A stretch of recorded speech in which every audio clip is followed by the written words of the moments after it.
Palembang, Kompas 86 TV. Direktorat Kriminal Umum Ditkrimum Polda Sumatera Selatan berhasil mengungkap kasus pencurian dengan kekerasan dengan menggulung komplotan pelaku berjumlah 7 orang, satu diantaranya perempuan, tanggal 30 Januari tahun 2024. Para pelaku berhasil dibekuk setelah melakukan aksinya sebanyak 3 kali, yakni di depan rumah makan, depan Indomaret Kelurahan Kupang Kecamatan Tebing Tinggi 4 Lawang, pada Rabu tanggal 3 Januari tahun 2024 sekira pukul 10 pagi.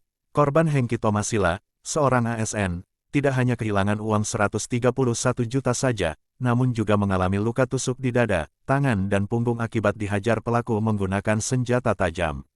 Kedua, di Jalan Sudirman depan Bank Sumsel Babel Pasar 3 Muara Enim, hari Kamis tanggal 4 Januari tahun 2024, jam 10.45 pagi, korban Tony Wiranata, wira swasta, harus kehilangan uang tunai yang baru saja diambilnya sebanyak 83 juta. Dan ketiga, di depan warung makan Sri Hartini Jalan Linggaraya Desa Lingga Kecamatan Lawang Kidul Muara Enim, pada Kamis siang tanggal 18 Januari tahun 2024, seorang pedagang bernama Denny Kurniawan mengalami luka 2 tusukan di punggung dan tangan sayatan sajam serta kehilangan uang tunai 130 juta rupiah yang baru diambilnya. Direktur Kriminal Umum Kombes M. Anwar Reksowijojo saat menggelar konferensi pers bersama Kabid Humas Kombes Sunarto pada Selasa, tanggal 30 Januari tahun 2024 mengatakan, pihaknya berhasil membekuk 7 pelaku di daerah Jawa Tengah, bahkan 4 pelaku merupakan residivis kasus yang sama. Berawal dari viralnya video kejadian di Muara Enim di depan Bank Sumsel, yang mana di dalam video itu seperti terlihat bukan seperti begal tapi seperti perkelahian, tapi setelah kita dalami ternyata itu adalah kasus 365 atau pencurian dengan kekerasan, ujar Anwar memulai penjelasannya. Setelah kita lakukan penyelidikan dan juga kita dapatkan informasi dari masyarakat, kemudian didapatlah satu kelompok diduga pelaku di sebuah homestay di daerah Magelang, Jawa Tengah. Pelaku berjumlah 7 orang kami amankan, lanjutnya. Ketujuh pelaku berinisi Hen 28 tahun, November tahun 19 tahun, RAD 27 tahun, perempuan, RES 21 tahun, RAD 26 tahun, Hir 28 tahun dan Rab bin Abel laki-laki 37 tahun, 6 diantaranya berasal dari Tanjung Sanai Renjang Lebong Bengkulu dan 1 asal Linggau. Dalam melakukan aksinya, komplotan yang tak segan-segan melukai korbannya ini membagi tugas sesuai perannya masing-masing. Ada yang bertugas memantau nasabah yang akan mengambil uang di bank, dan setelah mendapatkan target, maka langsung menghubungi pelaku lain yang berperan sebagai eksekutor. Setelah berhasil melakukan aksinya, para pelaku membagikan uang hasil rampokan, dan sebagian disimpan untuk uang operasional. Pengungkapan ini sendiri berawal dari anggota unit 4 Subdit 3 Jatanras yang mendapatkan informasi masyarakat bahwa terduga pelaku curas kabur ke Magelang, Jawa Tengah. Atas informasi tersebut kemudian anggota yang dipimpin oleh Kanit A Kepulauan Taufik Ismail, SHMH dan Panit Ibda Arif P. Rahman SH, langsung melakukan pengejaran terhadap para pelaku, kemudian pada hari Minggu tanggal 28 Januari tahun 2024 7 pelaku berhasil diamankan di homestay Badrawati Ngarang Borobudur Magelang Jateng, urai Anwar.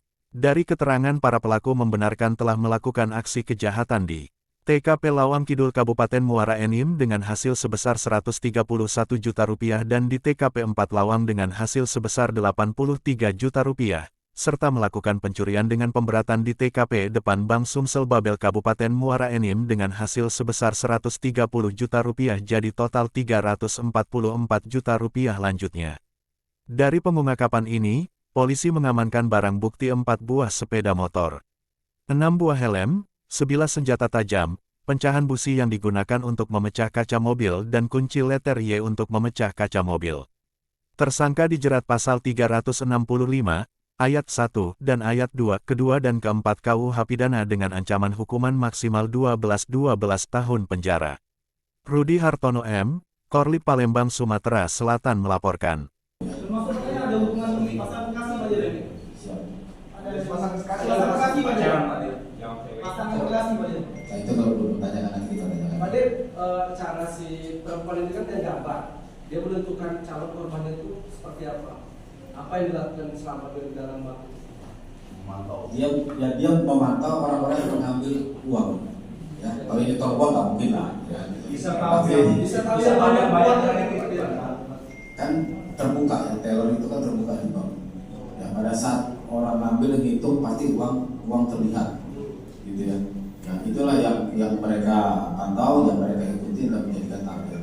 Ya kan ini kan beraksinya siang hari kan pasti kan di beberapa tempat kan ada CCTV segala macam kan, pasti tahunan.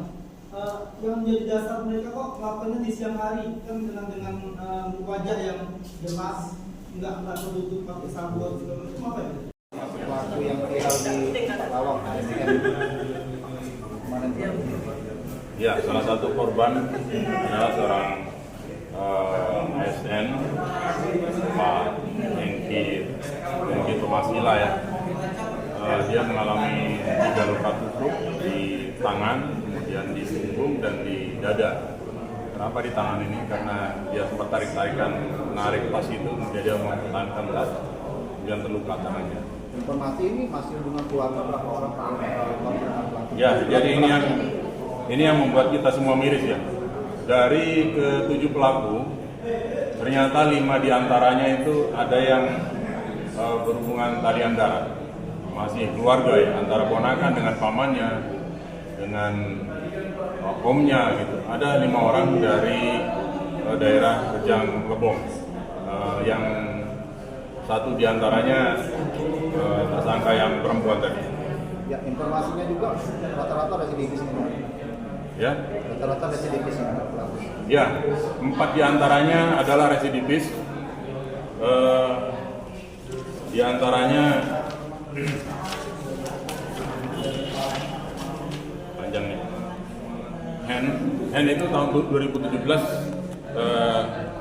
pernah kasus yang sama 365 itu di Lubuk Linggau. Kemudian dia dapat vonis 2,5 tahun penjara. Kemudian di tahun 2019 kemarin di Bengkulu juga kena 2 tahun kasus yang sama, dan tahun 2022 kemarin kena 3 tahun. Jadi si Hen ini 3 kali dia residivis. Kemudian juga tersangka RAD alias Su ini 2015 juga melakukan hal yang sama di Lubuk Linggau dan dia kena vonis 6 tahun. Kemudian 2021 vonis 4 tahun. Loh Pak, sekarang kan baru 2024. Ya mungkin ada remisi dan lain sebagainya. Kemudian tersangka Rob tahun 2022 kemarin kasus pecah kaca di Kandis nih kalau nggak salah, Pekanbaru di Riau, itu dia kena 3 tahun. Dan tersangka akhir itu 2014 kasus curanmor di Lubuk Linggau, dia kena hukuman 1,5 tahun. Yang perlu juga saya sampaikan di sini bahwa menurut pengakuan mereka, ini perempuan ini si Tes, dia di samping berperan sebagai yang memantau ya, berdua dengan Rob memantau situasi di dalam bank itu, sehingga kemudian dia menentukan targetnya. Setelah dia dapat targetnya, kemudian dia kontak temannya yang sudah siap melakukan eksekusi di luar.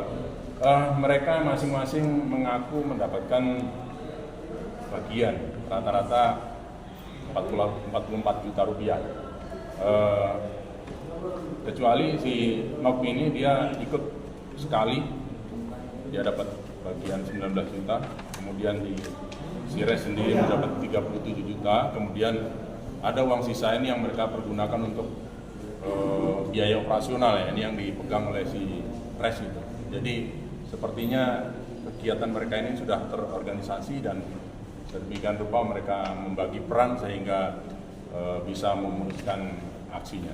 Ya, ditangkap tadi di luar kota Pak Petrus, informasinya mau ke Kalimantan untuk beraksi lagi Pak? Ya, kalau menurut pengakuannya mereka untuk bersenang-senang gitu ya, karena dapat uang setelah melakukan aksinya. Namun demikian ini kita masih dalami kembali kemungkinan untuk kita kembangkan lagi. Terima kasih. Terima kasih Pak.